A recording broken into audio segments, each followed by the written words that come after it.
हम आह भी भरते हैं तो हो जाते हैं बदनाम, वो कत्ल भी करते हैं तो चर्चा नहीं होता। चर्चा भी हो तो कैसे हो चर्चे का इंतज़ाम, चर्चा भी आजकल बिना खर्चा नहीं होता। ये अकबर चचा बताना भूल गए थे। ऐसे में राष्ट्रवादियों पर होने वाली एफआईआर का सिलसिला खत्म होने का नाम नहीं ले रहा और इसी सिलसिले में अगला नाम जुड़ गया सत्य सनातन आचार्य अंकुर आर्य का। हे मनुष्य, बाबा के दरबार में आओ तो घंटी बजा के आना। हेलो एंड नमस्कार मित्रों, आपके प्रिय यूट्यूब चैनल सत्य सनातन पर सत्य से आपका परिचय कराने वाले अंकुर आर्य का नाम एक विशेष सूची में शामिल हो गया है। पिछले 1 महीने की बात करें तो पालघर की घटना होने के बाद रिपब्लिक टीवी के editor in chief Arnab Goswami पर एफआईआर दर्ज की गई थी। अपराध था हिंदू साधुओं की हत्या पर वेटिकन, इटली और एंटोनिया माइनो का नाम लेना। फिर जी न्यूज़ के editor in chief Sudhir Chaudhary पर एफआईआर हुई। उनका अपराध था जमीन जिहाद और लव जिहाद पर हिंदुओं को जागरूक करना। फिर ऑप इंडिया के हिंदी एडिटर अजीत भारती पर एफआईआर हुई। उनका अपराध था कि एक हिंदू बच्चे की मृत्यु पर उन्होंने पिता के बयान को प्रकाशित कर दिया।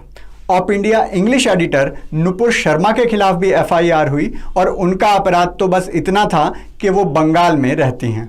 2 दिन पहले तजिंदर बग्गा पर छत्तीसगढ़ में एफआईआर की गई क्योंकि उन्होंने राजीव गांधी को फादर ऑफ मॉब लिंचिंग बताते हुए एक पोस्टर लगा दिया था।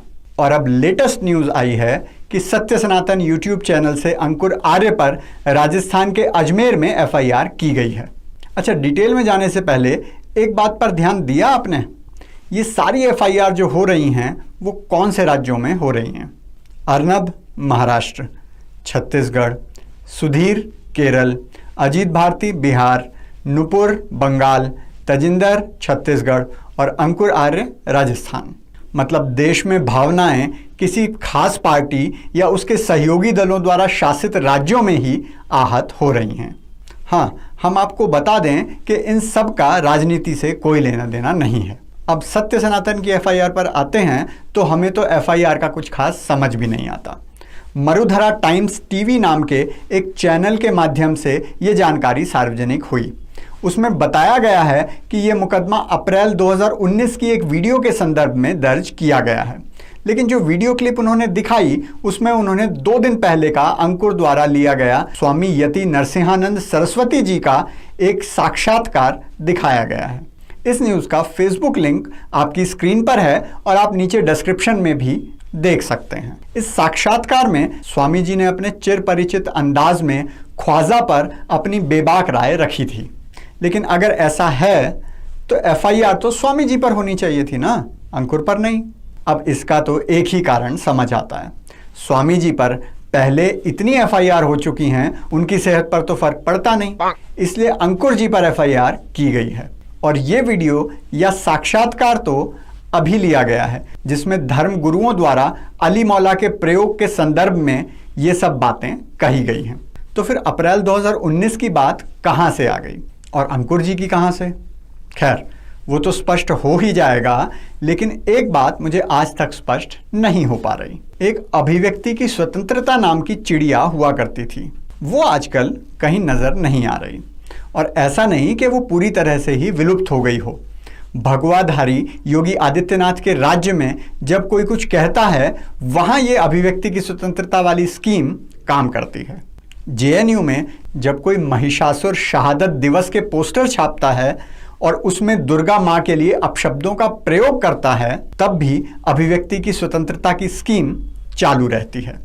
हिंदू देवी देवताओं का अगर आप अपमान करते हैं तो आपको इस स्कीम का लाभार्थी माना जाएगा, लेकिन अगर गलती से आप हिंदू हैं, राष्ट्रवादी हैं या भगवा पहनते हैं तो आपको इस योजना का लाभ नहीं मिलेगा।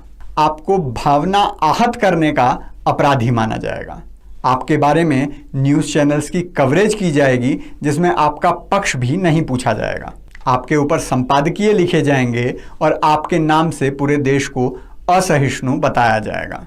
ऐसा ही कुछ यहाँ भी हो रहा है। इस केस में आगे क्या होगा ये तो आने वाला समय ही बताएगा। लेकिन यूट्यूबर्स ने अपनी एकता से फिर से सिद्ध कर दिया है कि एकता में शक्ति होती है। कल बिना किसी आह्वान के आपने इस विषय को ट्विटर पर ट्रेंड कराया था और आज सभी यूट्यूबर्स ने आह्वान किया तो इंडिया ट्रेंडिंग में टॉप पर #WeAreWithAcharya_Ankur ट्रेंड किया। सभी यूट्यूबर्स का भी मैं धन्यवाद करना चाहता हूं और सभी सब्सक्राइबर्स का भी जिन्होंने इस एकता के प्रदर्शन में सहयोग किया। आप ऐसे ही आवाज़ में आवाज़ मिलाते रहिए, सनातन के सामने सभी नतमस्तक दिखाई देंगे। बाबा का आज का ब्रह्म ज्ञान है दिल्ली के राजा हरिश्चंद्र अरविंद केजरीवाल जी के नाम। सुना है आपने एक दिन में 2-2 करोड़ के टीवी पर विज्ञापन दिए हैं अपनी सरकार की तारीफ करते हुए। अगर उससे थोड़े से पैसे बच जाएं तो कुछ पैसे इधर भी दे देना ताकि आपके हॉस्पिटल्स में लोगों को मरने के बाद तो सम्मान मिल सके। ये दिल्ली के LNJP हॉस्पिटल के बाहर का दृश्य है 21 मई रात 11 बजे। ठेले पर शवों को ले जाए जाने के लिए मजबूर हॉस्पिटल का स्टाफ। काटो फोन काटो सर।